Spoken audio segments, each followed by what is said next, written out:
नमस्कार जोहार। आप देख रहे हैं द न्यूज पोस्ट और मैं हूं आपके साथ समीर। आज हम बात करेंगे इस बुलेटिन में झारखंड की 24 बड़ी खबरों के बारे में। तो चलिए शुरुआत करते हैं खबरों की। लेकिन उससे पहले अगर आपने द न्यूज पोस्ट को सब्सक्राइब नहीं किया है तो पहले हमारे चैनल को सब्सक्राइब कर ले और बेल आइकन को जरूर दबाएं, जिससे आपको हर ताजा तरीन खबरें मिलती रहे। चलिए शुरुआत करते हैं खबरों की। लापरवाही बरतने मामले में पलामू एसपी रिस्मा रमेशन ने अलग अलग मामले में कार्रवाई करते हुए नावा बाजार के थाना प्रभारी चिंटू कुमार और छतरपुर के साथ पिपरा थाना में तैनात एक एसआई को निलंबित कर दिया है। नावा बाजार के नए थाना प्रभारी के रूप में हुसैनाबाद के एसआई संजय यादव को पदस्थापित किया गया है। एसपी ने बताया कि नावा बाजार थाना प्रभारी के खिलाफ व्यक्ति विशेष को हिरासत में लेकर मारपीट करने की शिकायत मिली थी। इस मामले में उसे निलंबित किया गया है। दूसरा मामला छतरपुर थाना क्षेत्र के एक एसआई का है, जिसका खिलाफ शिकायत की गई थी। एक वारंटी को पकड़ने गया था और वारंटी के नहीं मिलने के बाद उसके बेटे को उठाकर थाने लाकर मारपीट की गई थी। तीसरा मामला पिपरा थाना क्षेत्र के एक एसआई का है, जिसका खिलाफ शिकायत की गई थी कि उसका आचरण सही नहीं है। वह शराब के नशे में रहता और होली के मौके पर शराब पीकर थाने में तैनात होमगार्ड के साथ दुर्व्यवहार किया है। पिपरा थाना प्रभारी के साथ भी दुर्व्यवहार करने की शिकायत मिली थी। गढ़वा जिले की एक महिला ने मारपीट और छेड़खानी का आरोप लगाते हुए झामुमो नेता पर केस दर्ज कराया है। महिला ने थाने में आवेदन देकर मारपीट, छेड़खानी, लूटपाट सहित अन्य आरोप लगाकर नामजद मुकदमा दर्ज करा दिया है। महिला ने स्थानीय निवासी सौरभ पांडे, झामुमो के केंद्रीय प्रवक्ता धीरज दुबे, सौरभ के बेटा राजा पांडे और सौरभ के साला जितेंद्र दुबे को आरोपी बनाया है। उधर सौरभ ने भी पवन पांडे, कमल पांडे, रंजन पांडे समेत अन्य के खिलाफ मारपीट और लूट कर घायल करने का आरोप लगाया है। पुलिस ने दोनों पक्षों के आवेदन लेकर केस दर्ज कर लिया और अनुसंधान शुरू कर दिया है। बता दें कि पीड़िता ने आरोप लगाया है कि 20 मार्च को वह अपने दुकान में थी, तभी सौरभ दुकान पर आकर सिगरेट समेत अन्य सामान की मांग की। सामान के बदले जब रुपए की मांग की गई तो दुकान के अंदर घुसकर दुकान का सामान फेंकने लगा। विरोध करने पर उसके साथ मारपीट की, छेड़खानी करते हुए उसके गले के सोने के चैन को छीन लिया। शोर मचाने के बाद सभी लोग मारपीट करने लगे। इसके बाद वहां से भाग निकले। वहीं सौरभ ने आरोप लगाया है कि अपने घर से निकलकर गढ़वा जा रहा था। इसी दौरान गढ़वा फाटक के पास जाम था। जाम के कारण वह गाड़ियों को हटाने के लिए कहा। उसी दौरान वहां मौजूद पवन पांडे, कमल पांडे, रंजन पांडे उसे गाड़ी से खींचकर बाहर निकाला। उसके बाद उसके साथ मारपीट करने की कोशिश की गई। उसका हाथ भी फ्रैक्चर हो गया है। इस पूरे मामले पर थाना प्रभारी चेतन कुमार सिंह ने बताया कि दोनों पक्षों से आवेदन मिला है। आवेदन मिलने के बाद केस दर्ज कर अनुसंधान में जुट गई है। वहीं झामुमो के केंद्रीय प्रवक्ता धीरज दुबे ने कहा कि राजनीतिक साजिश के तहत उन पर मुकदमा दर्ज कराया गया है। झारखंड के चाईबासा जंगल में नक्सल विरोधी अभियान जारी है और सीआरपीएफ, झारखंड जगुआर और झारखंड पुलिस के साथ साथ झारखंड की अन्य विंग लगातार नक्सलियों के खात्मे को लेकर अभियान में लगी है। इसी दौरान शनिवार को सारंडा के जंगल में आईडी ब्लास्ट हुआ और इस ब्लास्ट में सीआरपीएफ के 2 जवान घायल हो गए, जिन्हें सारंडा के जंगल से एयरलिफ्ट कर रांची लाया गया। लेकिन रांची आते के दौरान सीआरपीएफ के सब इंस्पेक्टर सुनील कुमार मंडल शहीद हो गए। राज अस्पताल के बाद उन्हें पोस्टमार्टम के लिए रिम्स भेजा गया, जिसके बाद सुबह होते ही फिर रांची के धुरवा स्थित सीआरपीएफ कैंप में ले जाकर उन्हें श्रद्धांजलि दी गई। श्रद्धांजलि देने के मौके पर राज्यपाल संतोष गंगवार और मुख्यमंत्री हेमंत सोरेन के समेत राज्य के सभी आला अधिकारी शामिल हुए। इस दौरान राज्यपाल संतोष गंगवार ने कहा कि शहीद जवान की कुर्बानी को हमेशा याद किया जाएगा। राज्य सरकार उनके बलिदानों को कभी नहीं भूल पाएगी। वहीं मुख्यमंत्री हेमंत सोरेन ने कहा कि शहीद जवान के बलिदान को हमेशा याद किया जाएगा। उन्होंने भी पार्थिव शरीर पर पुष्पचक्र अर्पित किया। राज्यपाल और मुख्यमंत्री ने शहीद के परिवार के प्रति गहरी संवेदना व्यक्त की है और साफ तौर पर आदेश दिया है कि किसी भी कीमत पर नक्सलियों के अभियान में और तेजी आए और जल्द ही झारखंड नक्सल मुक्त की ओर आगे बढ़े। झारखंड की मैया के खाते में अब तक 7500 रुपए आने का इंतजार है। हालांकि 38 लाख के बेटी बहन के खाते में पैसे पहुंचे हैं, लेकिन अभी भी 16 लाख से अधिक ऐसी लाभुक है जिनके खाते में योजना की किस्त नहीं पहुंची। उनके दिन इंतजार में कट रहे हैं। ऐसे में इसके पीछे की वजह साफ है। जिस तरह से सदन में भी बयान मंत्री ने दिया कि सत्यापन की प्रक्रिया और फर्जी लाभुक की वजह से पैसे भेजने में दिक्कत हो रही है। अगर बात करें जिन लाभुकों को अब तक पैसा नहीं मिला है, वे ब्लॉक का चक्कर काट रहे हैं और यही पता कराने की कोशिश कर रहे हैं कि उन्हें पैसा मिलेगा या नहीं, कहीं उनका भी नाम लाभार्थी सूची से तो कट नहीं गया। क्योंकि कई महिलाएं ऐसी है जो इस योजना का लाभ लेने के लिए पात्र हैं, फिर भी उनके खाते में अब तक योजना की किस्त नहीं पहुंची, जिसमें राज्य सरकार के खिलाफ नाराजगी है। और धनबाद में देखा गया था कि मारपीट भी हुआ और जमकर हंगामा हुआ। अब देखना होगा कि आखिर कब तक सरकार की ओर से जो सत्यापन की प्रक्रिया 31 मार्च तक की तिथि निर्धारित की गई, उसके बाद कब तक सभी बेटी बहन के खाते में पैसा भेजा जाता है। हालांकि सूत्रों की माने तो 31 के बाद जो बची हुई लाभुक है, जिनका तमाम दस्तावेज सही, उनके खाते में सीधे पैसा डीबीटी के माध्यम से हेमंत सरकार भेज देगी। नक्सल इलाके में माइनिंग माफियाओं के खिलाफ कार्रवाई के लिए वन विभाग की टीम पर हमला कर दिया गया। इस हमले में वन विभाग के 5 कर्मी घायल हुए हैं। सभी के सिर और शरीर के अन्य हिस्सों में गंभीर चोट आई है। सभी को इलाज के लिए पलामू के मेदिनी राय मेडिकल कॉलेज एंड हॉस्पिटल में भर्ती कराया गया। घटना के बाद इलाके में छापेमारी अभियान को तेज किया गया।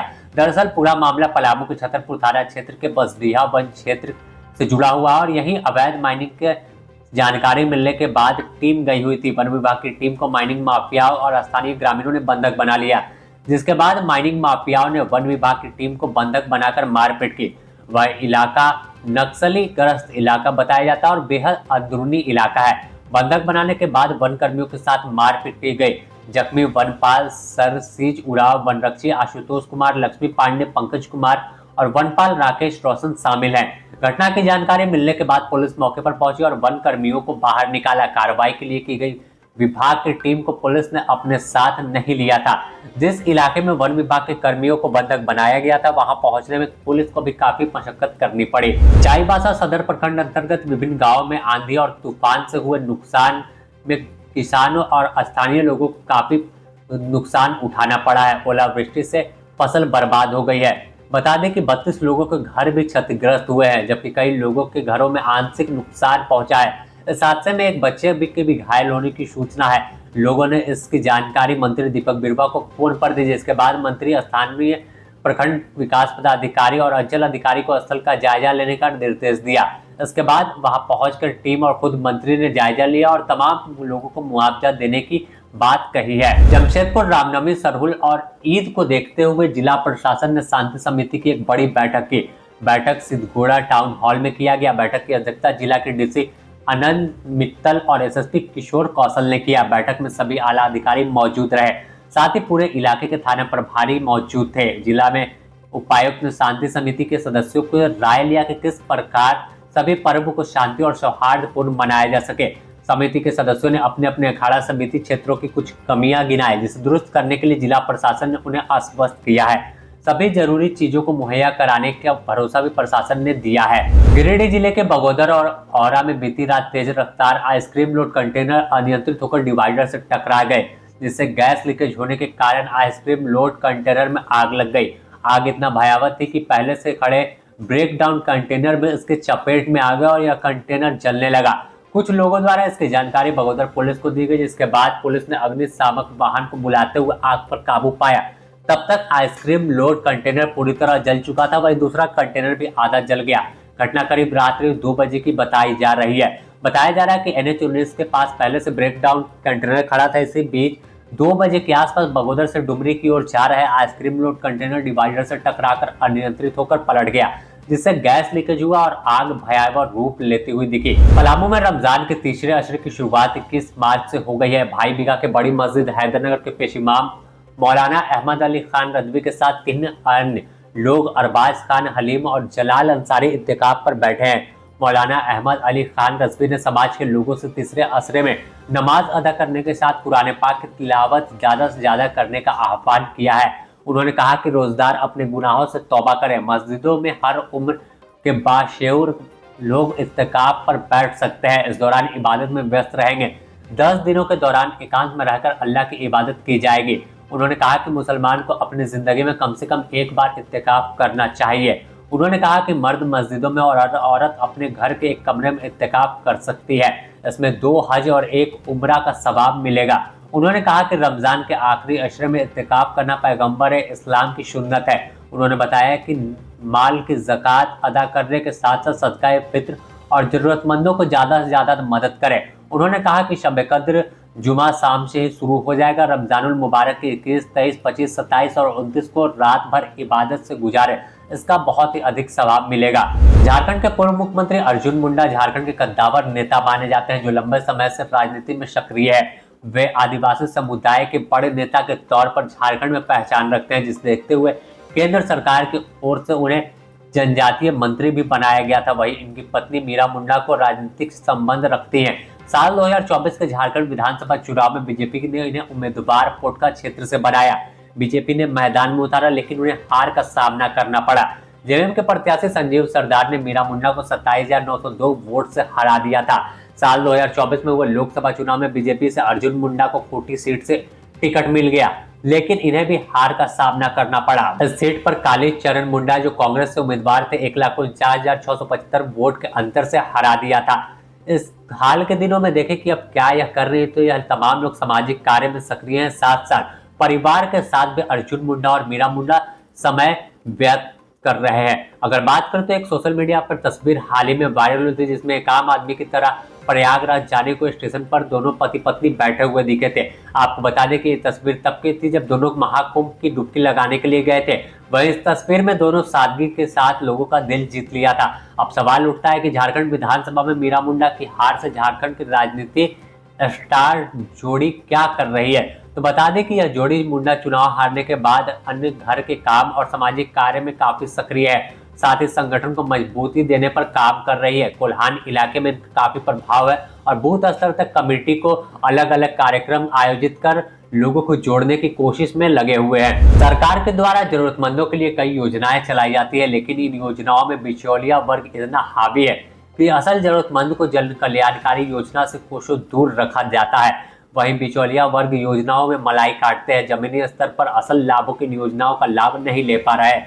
अभी वर्तमान में गिरिडीह जिले के धनवार प्रखंड स्थित करगाली खुर्द गांव की घटना को देखें, तो जहां चरकू की 6 वर्षीय पुत्री प्रतिमा की मौत हो गई। प्रतिमा की मौत कैसे हुई यह तो स्पष्ट नहीं हुआ, मगर बच्ची की मौत के बाद महकमा सक्रिय हुआ और सरकारी तंत्र मौके पर पहुंचा। जब परिवार की स्थिति दयनीय थी तो सामने आई, फिर भी सरकारी योजना का लाभ दिए जाने की प्रक्रिया शुरू की गई। धनवार प्रखंड विकास पदाधिकारी देवेंद्र दास मौके पर पहुंचे और स्थिति का जायजा लिया। यहाँ उन्होंने देखा कि परिवार एकदम दयनीय स्थिति में है। न पीड़ित परिवार के पास राशन कार्ड है और न ही आज तक किसी योजना का लाभ परिवार को मिला है। इस दौरान वीडियो ने स्थानीय मुखिया, पंचायत सचिव, डीलर को फटकारा और साथ ही निर्देश किया कि गरीब परिवार को सरकारी योजनाओं से वंचित नहीं रखा जाए। जो समस्या है उसे प्रखंड स्तर तक पहुंचाया जाए। जामताड़ा जिले के विभिन्न विभागों में प्रशासनिक नियंत्रण कमजोर होने से सत्ताधारी दल और आम जनता दोनों चिंतित है। जिला प्रशासन की विफलता से असंतोष अब व्यापक होने लगा है और आंदोलन की चेतावनी देने लगे हैं। जिम्मेवार अधिकारी मामले में मीडिया के सवालों से भी कतरा रहे हैं। 3 मार्च 2025 को जामताड़ा के उपायुक्त की अध्यक्षता में जिला पर्यावरण समिति की बैठक हुई। बैठक में पर्यावरण संरक्षण, स्वच्छता के साथ साथ जिला पर्यावरण योजना और प्रदूषण नियंत्रण उपायों पर व्यापक चर्चा हुई। हालांकि यह प्रस्ताव कागजी कार्रवाई तक ही सीमित रह गया, कोई ठोस कार्रवाई में तब्दील नहीं हुआ। बैठक के बाद भी जामताड़ा इलाके की जगह जगह पर कचरे का अंबार लगा हुआ है, जिससे आसपास के लोगों को बीमारी का खतरा हो रहा है। अब स्थानीय जिला कांग्रेस कमेटी के नेताओं ने भी प्रशासन के खिलाफ मोर्चा खोला और बड़े चेतावनी की जो है वो दी है कि आंदोलन करने को मजबूर हो गए। कहा कि सिर्फ आला अधिकारी जो है वो ब्लॉक और दफ्तरों में बैठकर, सरकारी दफ्तर में बैठकर कुर्सी तोड़ते हैं, असल में काम क्या हो रहा है उससे उन्हें लेना देना नहीं है। कुछ दिनों से सोशल मीडिया पर दुमका में बच्चा चोर के सक्रिय होने की संदेश वायरल हो रहे हैं। इसे लेकर कई गांवों में ग्रामीण टोली बनाकर रज्जगा कर रहे हैं। इसी दौरान अगर बात करें दुमका जिला के काटीकुंड थाना क्षेत्र के चिरोडी गाँव में, तो ग्रामीणों ने एक बोलेरो मार्ग से जाता देख उसे बच्चा चोर समझ लिया और ग्रामीणों ने बोलेरो में बच्चा चोर गिरोह की आशंका जताते हुए सूचना अगले गांव रानी पहाड़ी के ग्रामीणों को दे दी, जहां ग्रामीणों ने बीच सड़क पर बैलगाड़ी खड़ी कर दी, मार्ग रोक दिया और लाठी डंडे से लैस होकर बोलेरो पर हमला कर दिया। इस हमले में कई लोग घायल हुए हैं। उसके बाद गाड़ी भी पलट गई है। लोगों ने बताया जो गाड़ी सवार लोग थे कि वह लिटीपाड़ा के रास्ते तारापीठ जा रहे थे। रास्ता भटकने की वजह से इस ओर आ गए थे। बोलेरो सवार राजकुमार चौधरी, सिकंदर वर्मा, नरेंद्र चौधरी, सुधांशु कुमार झा व बोलेरो चालक मोहम्मद मनीर सभी भागलपुर के रहने वाले हैं। सभी ने बताया कि रास्ता भटक के इधर आ गए थे, लेकिन ग्रामीणों ने उन्हें बंधक बना लिया। ग्रामीणों ने आंगनबाड़ी केंद्र में उन्हें बंधक बनाया, जिसके बाद यह खबर आग की तरफ फैल गई। इसके बाद शिकारीपाड़ा, गोपीकांदर, पकुड़िया और काटीगुंड थाना के पुलिस एक साथ मौके पर पहुंची और ग्रामीणों की भीड़ से उन्हें छुटाया और किसी तरह से तमाम लोगों को समझाया कि बच्चा चोर जैसी अफवाह है, इससे वास्तविक में कोई दूर दूर तक लेना देना नहीं है। संथाल परगना प्रमंडल chamber of commerce industries Deoghar का एक प्रतिनिधिमंडल ने देवघर में कपड़ा मंत्री गिरिराज सिंह से देवघर एयरपोर्ट के वीआईपी लॉज में मुलाकात की। प्रतिनिधिमंडल ने चैम्बर के अध्यक्ष आलोक मलिक, महासचिव रितेश कोषा, अध्यक्ष प्रिंस सिंघल, कार्यकारिणी सदस्य संजय मालवीय और महेश लाट शामिल थे।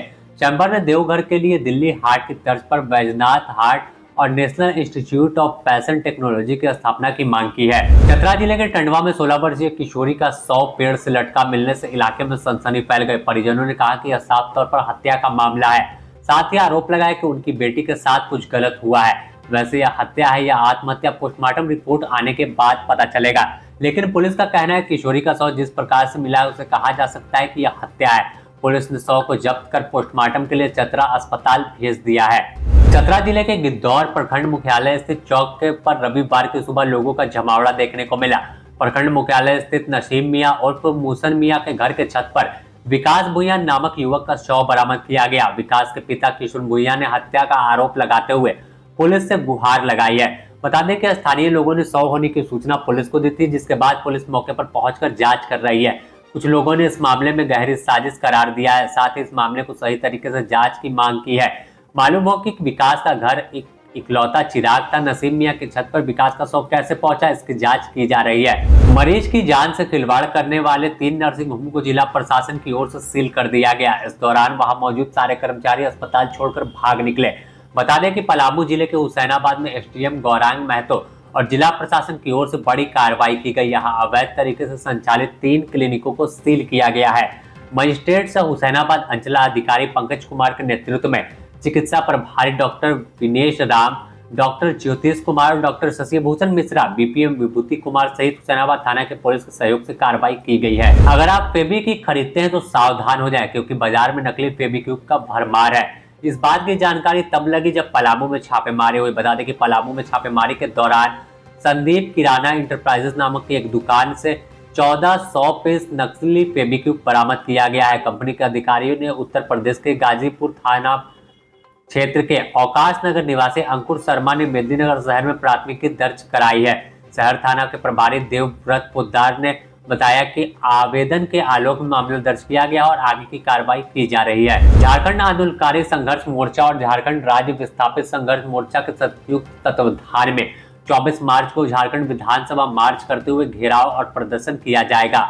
घेराव प्रदर्शन बिरसा चौक स्थित वीर शहीद बिरसा मुंडा की प्रतिमा पर पुष्पांजलि अर्पित कर किया जाएगा। झारखंड आंदोलनकारी मोर्चा की ओर से मांग की गई है कि झारखंड आंदोलनकारियों को जीते जी राजकीय मान सम्मान और अलग पहचान, पुत्र पुत्री को रोजी रोजगार और नियोजन की गारंटी के 7 साल जेल जाने की बाध्यता समाप्त करते हुए सभी को सम्मान पेंशन 50-50 हजार रुपए और राज्य में विस्थापित संघर्ष मोर्चा की ओर से विस्थापित को पूर्णवास नियोजन और समुचित मुआवजा सहित सम्मान दिए जाने का मांग किया है।